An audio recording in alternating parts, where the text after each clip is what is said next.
Hey, everybody. This is Mother Theresa here, and it is Tuesday night, 7:05, and it is time to grandstand.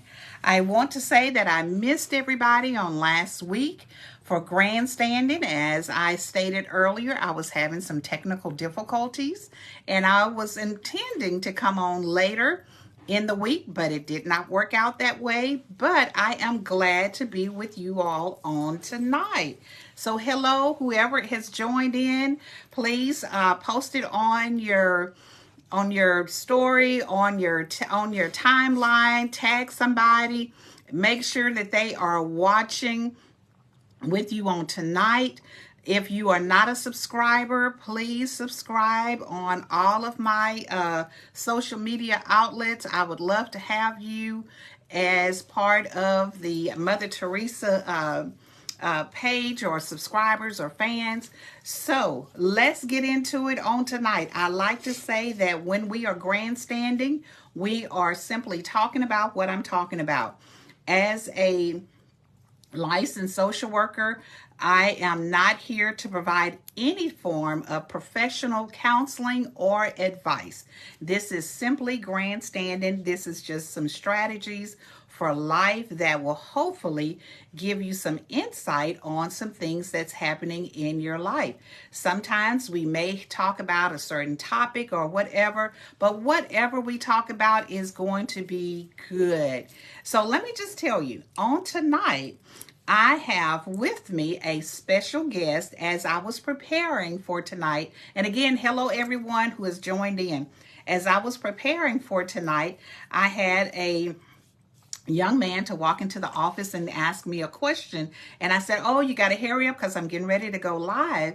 And so the question that he asked tied right into what I was going to be talking about tonight. So I asked him, I said, would you like to participate with me on tonight for grandstanding? And he agreed.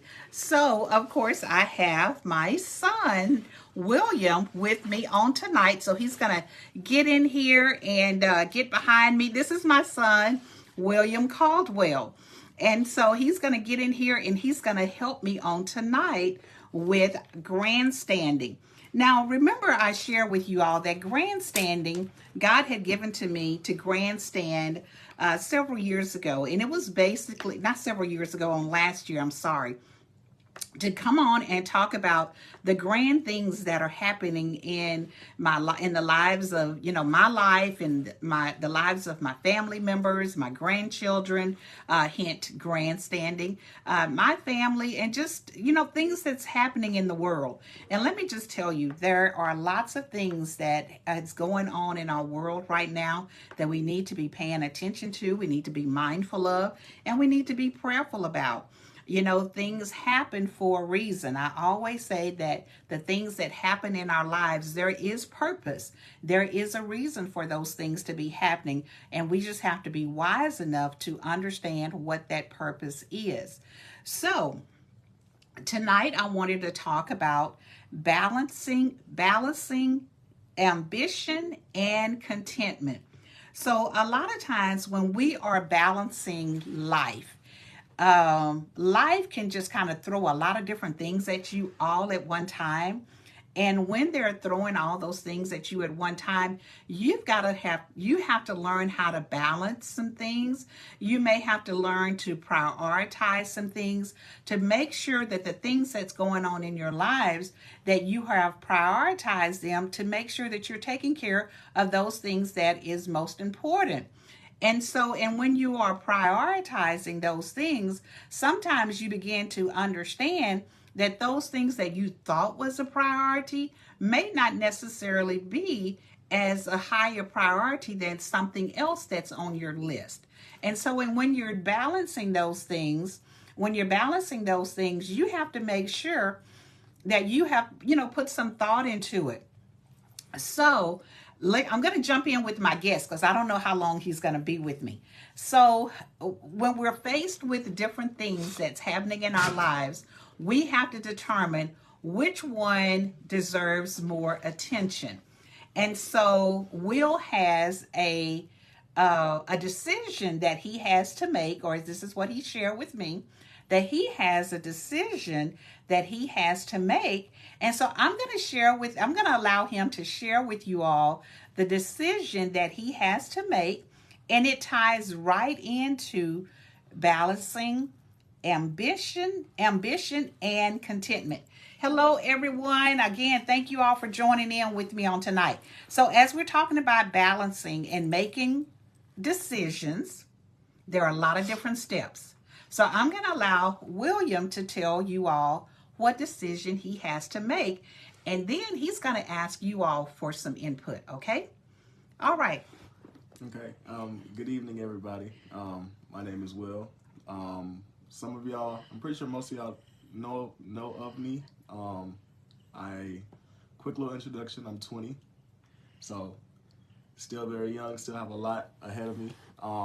But since I'm so young and since I have a lot that's going on right now, here's the thing that I'm in. Okay, so I coach at a elementary school in Houston. Okay, pretty soon, within the next couple of weeks, we're gonna start back to school, like training and things like that. So I'll have that in a few weeks, but in about 2 weeks, maybe 3 weeks, we will have our championship game for my basketball team that I coach. And then that's a part-time job. Yes. And then we will have our state track meet on the same week. So hold on, Will. Sorry to interrupt you. So again, this is my 20-year-old son. For those that are just joining in, this is my son, William Emmanuel Sebastian Caldwell, also known as Will. He's 20 years old. His primary occupation is a coach at a charter school. That's his full-time job. But of course, he's on summer break right now. He has a part-time job as a I-9 basketball coach. He also has another part-time job in the summer as a track coach for the city of Baytown. So, needless to say, as I am one proud mama for having a son with such a great work ethic, that he understood the assignment that while I'm off during the summer, let me stay busy and continue to do my coaching jobs. So, just wanted to make sure you all understood that. Yeah. Also, throughout the year, I do coach basketball as well. It's like a full-time, well, not full-time, but it's year-round. And then track is more just for the summer. But, yeah, so our state track meet, lines up at the same time that we're gonna have our championship basketball game. Now tell them why the championship basketball game is so very important. What has been your history? We have won, well, me and my teams, we have won a total of five championships. So yes, I'm already used to winning and bringing home championships, and that's something I'm very proud of. And also, I do want to be there for the championship game, so that way I can personally be there to, win another one and also bring that trophy home myself. But this is also my first my first season coaching summer track. So this is also the first time that I'm gonna be going to state with some of my kiddos. So I'm trying to figure out which one should I go to? Should I go to my state track meet, and that's in Brownsville? That's like a 4-day event. Or should I stay home and go to our, our championship basketball game? Okay. That's what I'm trying to. So you understand his dilemma. As a young man who has won 5 championships for his I-9 basketball teams, he is trying to decide, because he is very sure that he's going to be in the be playing in the championship games that's upcoming in the next couple of weeks. So he wants to know, and also the track meet, which is his first time coaching this. He wants to know, what should he do? They're both on the same day. And so I share with him, and we've got another young man on here that, can possibly give us some ideas. And I know my husband is watching. So the men folk that are on here, you all chime in and give us some input on what should this young man do. And I see a question, it says, which team are you most confident in? Hey, sister, first of all. Which team am I most confident in? Okay, this is something that I left out, okay? One of my basketball players also runs track for the track team that I'm coaching. I'm the throwing coach, so I don't coach running. But one of my basketball players is a runner for the track team that I'm coaching. So I'm actually really on the fence about both. Which as far as which team I have more confidence in, since that player is also kind of in the same boat, as far as if he's going to state or if he's going to the final game, the championship game, that's also kind of playing a part in my decision. As far as which team do I have more confidence in, I have more confidence in my throwers. Okay. So that would be his track team. And this is and yes, my husband said the coaching gene comes from his grandfather, the late Willie T. Caldwell Jr., who also was a coach, for many years and had the opportunity to impact a lot of young men's lives. And so, yes, definitely that's where that coaching gene comes from. And then, yes, Brent, this is little Will. Will is not so little anymore, Brent. Melinda said, go with your heart, follow your heart. And so these are some, go with the basketball team. Okay. So, Cousin Renita said, go with the basketball team. Mom, what do you think about this? Which one should he go with? And I'm going to just tell you from my perspective, this is what I shared with Will. He has an assistant coach for the basketball team. But the assistant coach, their styles are very different. And let me just tell you, as a parent, my husband and I would a lot of times get up on early Saturday mornings, and we would go to the basketball, to the gym, or where they were having their actual games, and we would go and support our son. We supported him when he was playing in high school, and so in junior high, and now as an adult, we get up and sometimes we go and we support him as well. And it's so very funny to listen to the parents when they're asking us, well, which one of those boys out there is your son? Who are you here to see? And my husband gets a kick out of saying, well, our son is the coach. And so we have definitely supported him in playing, in coaching, his coaching career. But one of the things that I was sharing with him, I said, the track team is a new team. He's never had this opportunity to witness the track team do what they do or even get to this level. So because he has an assistant coach, I share with him, he's already put into those young men on his basketball teams the different skills and the techniques and all of those things that they should be okay. But his other team, his track team, doesn't have that history with him, and he hasn't observed that and had that experience. So my advice to him was to actually go with the track team so he can get some experience on winning, because he loves to win. He can get some experience on that side. And so that was my advice to him. So as a young man, this is a great decision that he came in and immediately was saying, I need some help to make this decision. Net says go with the basketball. No, Net says go with the track team. Okay, anybody else want to tell or share what you all Really quickly. really quickly? He said he has something else to share. So, with the basketball team, I do have an assistant coach. However, the assistant coach doesn't,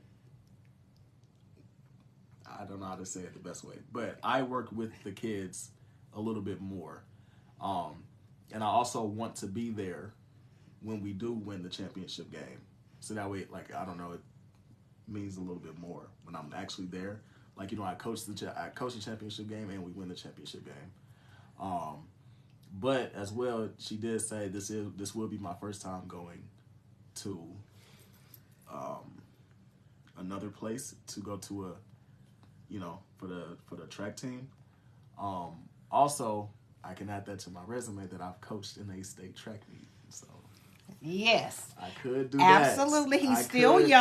I could, He's young, so he's building his resume. So that was another reason why I was saying get all of the experience. Make sure you get in. Get all of the experience that you can.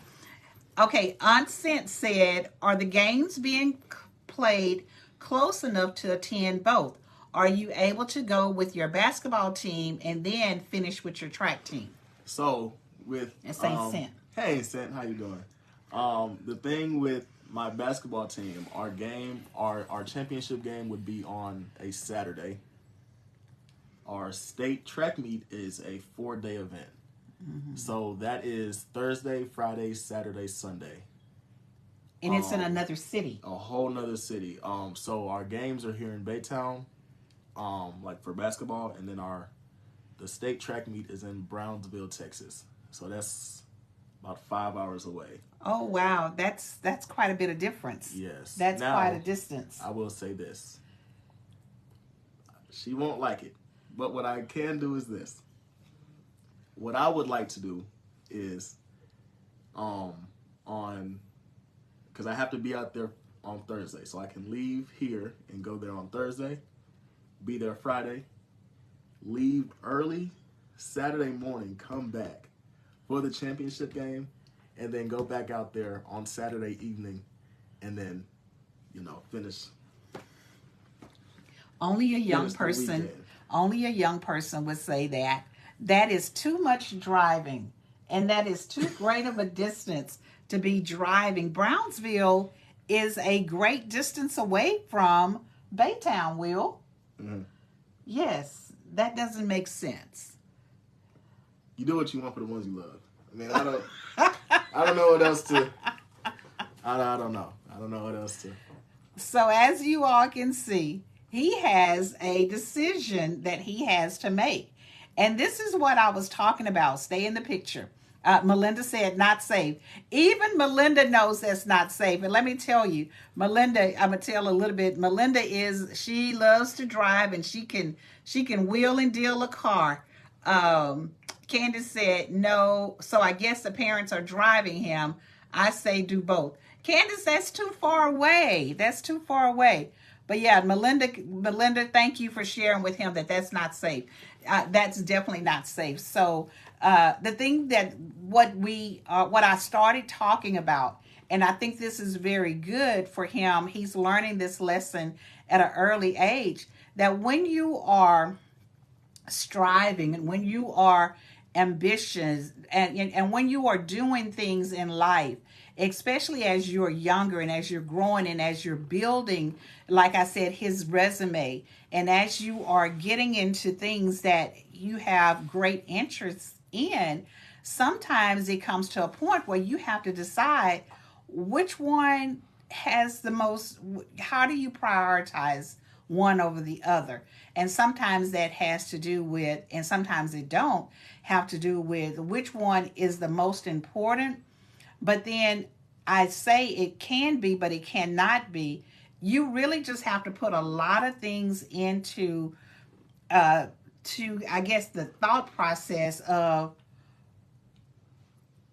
the pros and cons. How do you weigh them? I'm rooting for you. That's a very unsafe drive down there. A lot of questionable and desolate areas with immigration issues. Thank you, Melinda. Yes, very, hadn't even thought about that. So yeah. So that is a conversation we'll definitely be having with him when we get off the phone. So that's leaning more towards staying. That's leaning more towards staying here. Or if you're going to be there with your group of people, and you need to stay connected and stay safe. Okay. So, and like I said, these are things, and even as older adults, when we get to certain, phases in our lives, and it's not necessarily even just about our work life, but a lot of times that's when, this is a great problem to have. Way to go, Will. Thank you, Melinda. Thank you. So you have to think about, how do you prioritize? Because as we get older, some of our priorities change, and so we have to make provisions for that. It says, I was most impressed when one of his teams was losing by 17 points, and Coach Caldwell remained cool. By the end of the game, I can't see the rest of that. By the end of the game, the coach won 48-46. Yes, he remained cool, never got upset or yelled at the boys. Yeah. One of the things I can say, and I'm going to brag, this is grandstanding, so I can grandstand about my son. One of the things that I can say is that watching him with those young kids, those young boys and girls, mostly boys, it's really good to see how mature, but how personable and relatable, and lots of good words, but how he interacts with those kids. And when he's interacting with those kids, you can tell that it's genuine. And I think when you have been given the opportunity to be effective and to work with young people, you've got to be genuine. And I think that is one of the things that I have noticed, that's what I see. And then I also like how the students, how the boys and young girls respond to him. And not only that, but the parents. The parents have, respond to you in a very good way. So you're doing a good job, Coach Caldwell. You're doing a great job. And so keep up the good work, because when you have a strong work ethic and when you love doing what you're doing, it shows up, and you wind up in places like this where you have to make decisions that you have a championship here and you have a championship there. Where do you go? Where do you go? That's like Melinda said, this is a great place to be. Not a lot of people can say, I'm torn between these two things like this that have such a great magnitude. So when you're balancing, ambition and contentment, sometimes some things in our life we can be very content about, and we sometimes we can get to the place where the Bible speaks about being complacent, and we don't ever want to get to a place where we are complacent. We want to always be striving to do better and to do greater things, to do greater works. And also to just be better people. And so this is, again, like I said, striving and also learning how to make some tough decisions. That is a skill that you're learning at a young age that's going to benefit you for the rest of your life. So, I just want to say I thank you. Now, I don't know if anybody else want to chime in and give him some feedback. Mom, I didn't, you may not be able to send anything, but you can definitely call and tell me a little bit later. Outstanding. Thank you, Sister Sherry. Let's see. Mom. Sister Lauderdale. Hi, Sister Lauderdale. Shekinah. Hey there, Kina. I'm trying to make sure and hello there, my friend Christy. Hi, Christy. I hadn't seen you or talked to you in such a long time. Good that you are on here. But, one of the things that as I am, bringing things to a close, I just want to remind him is that in life, in life, because if you keep living, you're gonna face situations where you have to make decisions like this. And I started out by saying that we have to learn how to balance the things in our lives, because our lives can throw, the everyday things that's happening in our lives, it can bombard you. And if you're not careful, you become overwhelmed. You can become overwhelmed with the things that you are facing and the decisions that you have to make. Not all decisions that you're having to make are as pleasant as because I consider this as a pleasant thing. This is a good thing. But some decisions, some people are facing life decisions where they're having to make a decision whether to financial decisions whether they're having to pay this bill or pay that bill, or buy food or pay a bill, or take care of just major things. That's not this type of decision. But sometimes when life throws curves at you, you have to be willing to say, you know what, either I'm going to have to sacrifice and go ahead and bite the bullet and take care of this, or I'm going to have to do this, which is going to leave me in a deficit. But you have to know what's best for you and your family. And so those are decisions that, everybody has to make them. Everybody has decisions that we have to make. And so I just hope that when decisions, you have to make hard, strong decisions, that it leaves you in a good place. I hope that you don't allow the decisions and the things that come up in life to overwhelm you. But if you do, if you become overwhelmed, let me tell you, there is always something that you can do where you can kind of calm yourself, where you can I like to say, take care and breathe. When you're taking care and breathing, make sure that you are putting yourself in a good place, where you are taking some deep breaths, where you can reset yourself, and that you are having a good time in what you're doing. One of the other things, Sister Sherry says, hold on. Oh, train up a child in the way he or she should go. Proverbs 22:6. You and Brother Barry should be so proud of Will. Just present this to God, and he will guide you in your decision making. This is coming from Sister Sherry from church. Thank you, Sister Sherry. You are absolutely right. The Bible tells us to cast our cares on him, and and just lay it at his feet. And it can be a care. Sometimes we think, should I take this to God? Should I take that to God? This is not a big thing, but I believe in taking every single thing. When I've shared with you all before, when I lose my keys and I can't find my keys, I go to God and say, God, help me to find those keys. Help me to backtrack and do my back steps so I can figure out where those keys are. But yes, you're absolutely right. Train up those children. That's one of the things that we know, is that if we put the right stuff in them, and if we do it consistently, and we do not waver, these kids will definitely surprise us. Now, it didn't say that they won't stray, but it did say that if you train them up, okay, it's not going to depart. The word of God that we put in them, and the strong foundation that has been laid, they may stray, but they come back, and they always remember that training. I have had the most wonderful time grandstanding with you all on tonight, and I hate to just kind of cut it off abruptly, but I did say I wasn't sure how long that I would have my guest with me on tonight.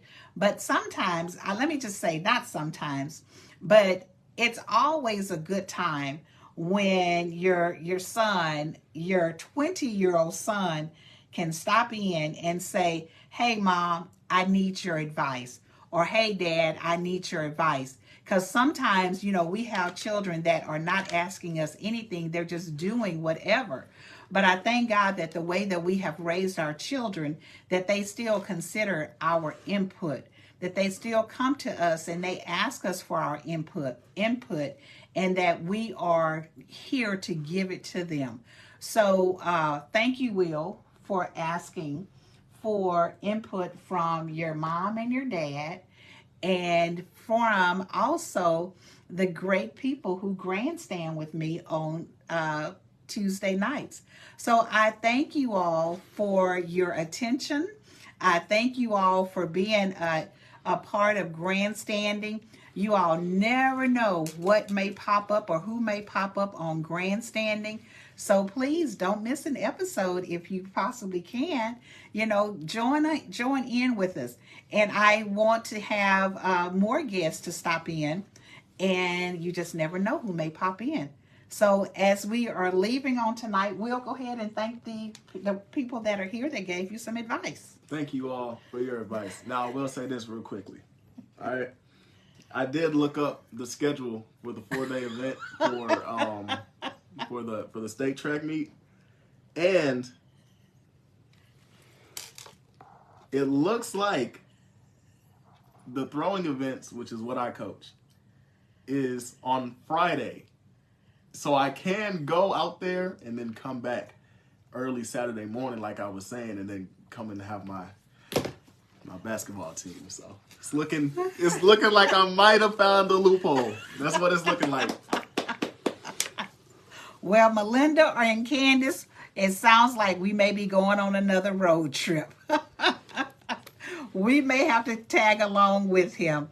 So everybody, thank you all again. You all have a great night, and we look forward to being with you on next week.